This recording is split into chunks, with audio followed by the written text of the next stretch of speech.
SME យើងភាគច្រើនហ្នឹងគាត់តែងតែសួរគូហេខ្ញុំចាប់ផ្ដើមអាជីវកម្មលើកដំបូងមានអារម្មណ៍ដូចជាស្មុគស្មាញជាមួយនឹងពន្ធដារដូចវល់នឹងបញ្ហាពន្ធដារហ្នឹងតើទៅរកនៅទីសាស្ត្រអីដើម្បីមកខ្ញុំភ័យរឿងហ្នឹង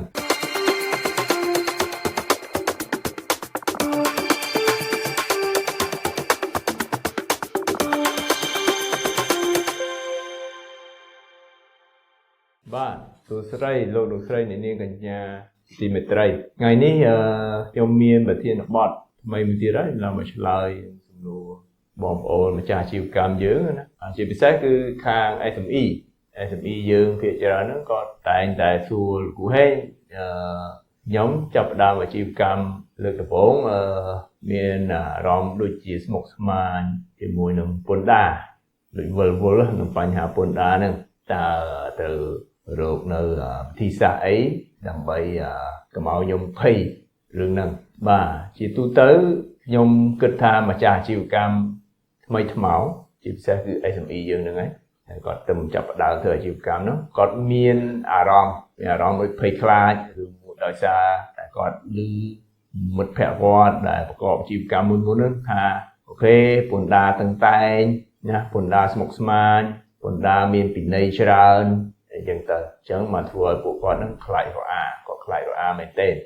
ដោយសារតែយើងមានព័ត៌មាន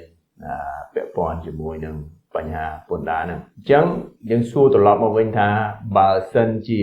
អ្នករកទទួលទានទាំងអស់តតតែមានបញ្ហាជាមួយពន្ធដារទាំងអស់ហ្នឹងទោះថាក្នុងប្រទេសកម្ពុជាយើងហ្នឹងគេលែងមានអ្នករកទទួលទានអញ្ចឹងបាទអញ្ចឹងដោយសារតែយើងយល់ខុសជួនកាលយើងយល់ខុសដែរដោយសារតែម្ចាស់អាជីវកម្មហ្នឹងគាត់មិនបានពិភាក្សាជាមួយនឹងអ្នកដែលមានចំណេះជំនាញពន្ធដារនឹងបានត្រឹមត្រូវមកនេះគាត់ឮតែមិត្តភក្តិបងប្អូនឬក៏អ្នកជិតស្និទ្ធហ្នឹងដែលរកទទួលទានហ្នឹងថាមានបញ្ហាគាត់ក៏ថាមានបញ្ហាមែនតែពិតមិនមែនមានន័យដូច្នេះទេអញ្ចឹងអ្វីដែលនាំឲ្យមានបញ្ហានោះគឺដោយសារតែកត្តាខ្លួនឯងខ្លះដែរឧទាហរណ៍ដូចថាយើងចាប់ដើមថ្មីអញ្ចឹងទៅយើងមិនបានស្វែងយល់អំពីច្បាប់ទម្លាប់ឬក៏បទបញ្ញត្តិរបស់ពន្ធដារនឹងបានត្រឹមត្រូវទី2គាត់អាចព្យាយាមធ្វើការប្រកាសពន្ធនៅខ្លួនឯងអញ្ចឹងទៅ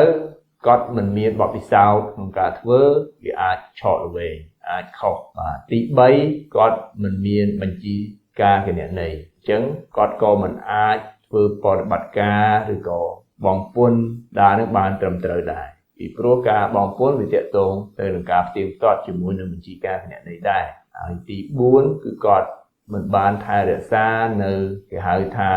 supporting document ឯកសារគាំទ្រឧទាហរណ៍ថាគាត់ទិញ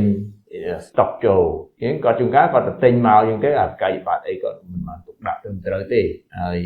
គាត់ទិញ asset អីមកគាត់អត់ដឹងថានឹងជា asset ទេជួនកាលគាត់ដាក់ចំណាយស្អីក៏ចំណាយដែរហើយចំណូលក៏អញ្ចឹងដែរឲ្យទៅលក់បានដឹងតែ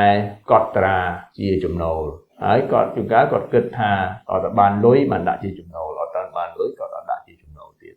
អាហ្នឹងហើយដែលគាត់មិនយល់ពីគណនេយ្យអញ្ចឹងពន្ធដារមានច្បាប់បញ្ញត្តិត្រឹមត្រូវដល់ពេលយើងយល់មិនអស់យើងអនុវត្តក៏មិនបានត្រឹមត្រូវដែរហើយជាចុងក្រោយនោះគឺថាគាត់អត់បានដឹងនៅ deadline អញ្ចឹងនៅក្នុងច្បាប់ពន្ធដារយើងមានពន្ធប្រចាំខែនិងពន្ធប្រចាំឆ្នាំអញ្ចឹងជួនកាលគាត់ miss គាត់ភ្លេចឬគាត់មិនបានដឹងគាត់តាំងតចុងឆ្នាំបានបង់ពន្ធម្ដងអញ្ចឹងជាការយល់ច្រឡំជាការយល់ខុសទាំងអស់អញ្ចឹងសរុបមកវិញដើម្បីកុំឲ្យមានការយល់ច្រឡំទៀតសូមធ្វើការប្រឹក្សាជាមួយអ្នកដែលមានជីវៈពន្ធដារត្រឹមត្រូវជាពិសេសអ្នកដែលគាត់មានបទពិសោធន៍ច្រើនឆ្នាំបងប្អូនចាស់ជីវកម្ម SME យើងលែងជាកង្វល់ទៀតហើយរឿងពន្ធដារអញ្ចឹងយើងអាចប្រកបរបរទទួលទានដោយត្រឹមត្រូវទាំងអស់គ្នាបាទសូមអរគុណបាទ Just do what